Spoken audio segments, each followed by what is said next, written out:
I think just doing what we do. In the first half, once we got up, I think we relaxed, which is something that's happened a couple of times this year. And when we relax, we stop attacking inside. We stop rebounding with the same consistency. We don't get to the free throw line as much. So in the second half, Coach kind of challenged them at halftime and said, let's play our brand of basketball. And I thought, especially these two guys, but multiple guys came out and really decided to play the style of play that's made us successful. And I think that made a big difference down the stretch. This is a question for Akia. This is a game in which you guys out-rebounded by 25, so you had a nice advantage in the paint. Was that something going in where you guys knew you had a size advantage and you were looking to be aggressive there? Well, we struggled the last few games, so we really wanted to make that an emphasis. I think a lot of our guys were frustrated because the last few games we got out-rebounded and stuff, so that was definitely a goal going into the game. And then for JB, they shot the ball really well from downtown. What do you think was kind of giving you guys some issues there in terms of perimeter defense? Well, their shooters are pretty relentless when they shoot, so they're always looking for the shot. But we made adjustments going towards the second half. You didn't have a lot of shot attempts early, but then to start the second half, you went on a little tear there where you scored, I think, 7 in a row for your team. But how important is it for you, do you think, to kind of set a tone there in the second half to try and make a statement? Well, my goal is always to be aggressive when I come on the floor. I knew I didn't really attempt that many shots in the first half, but I still wanted to play with the same mindset in the second half, which is always to stay aggressive. And then for you, Coach, can you think back to your career here at UNCP and overall, for a team to shoot 50% from three and make 15 threes and you still win, can you think of how many times you've seen that where you guys still were able to come away with the win with how they shot the ball?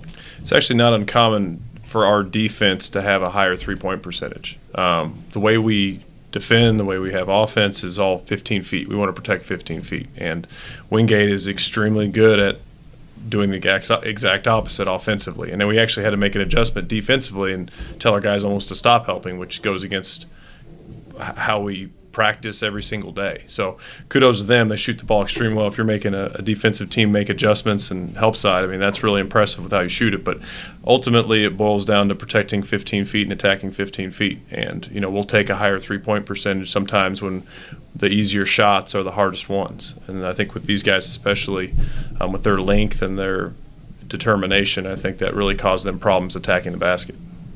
Yeah, so Coach, coming into the year, you knew without Brandon, without Nigel, you needed a guy to be the go-to scorer. JB scored 11 of 13 points there at one point in the second half. How's he really, him and Akia both, to really develop into those guys that you can go to in pressure situations?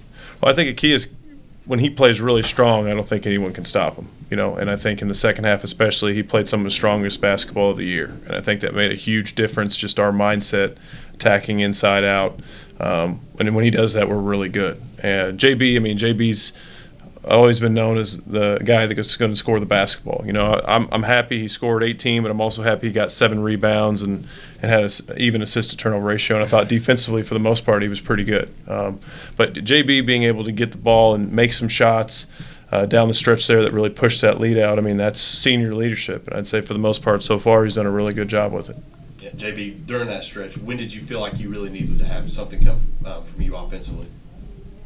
I don't really think of it like that when I'm playing. I don't know, I'm just out there playing, but that doesn't really cross my mind of me just taking a shot all the time. But it was just coming to me. I was in the right position. I was feeling good, so that's what I got. Now, had all 10 guys scored tonight, how balanced do you feel like this team is as compared to seasons past? Talking to me? Yeah. I think it's huge. I think, Wingate has a couple guys, one guy for sure that wasn't here, and I think you could see in the second half their transition offense kind of started slowing down a little bit. And I think that, and then we didn't slow down in our transition defense. And I think having 10 guys that could come in and give you double-digit minutes pretty much every night, I think that's going to bode well not only now, but when it gets to conference play and it's getting those 3 games in 1 week, I think that depth's going to have an advantage, and I think hopefully our guys understand that everybody is important to this team, regardless of if they play 29 minutes or 11 minutes, whatever the case may be. Their contributions on the floor is what's going to make us a good team. Talk a little bit about your second-year players like David and Tyrell and Jamal. distributing the ball and make some clutch shots. Well, I actually Coach Miller and I talked at halftime, and sometimes we forget they're just sophomores. We're really on them hard and about making the right decision and not getting relaxed when we get up points, and we're looking back and realizing that they're second-year players. We did the same thing with these guys, But I think holding to that standard has made them produce and stay focused a lot of times in games. And I think their maturity, they're still going to have growth problems occasionally, growing pains, if you will. But I think the more they can be out there and fight through those pains is going to be good for us as a team, especially down the stretch.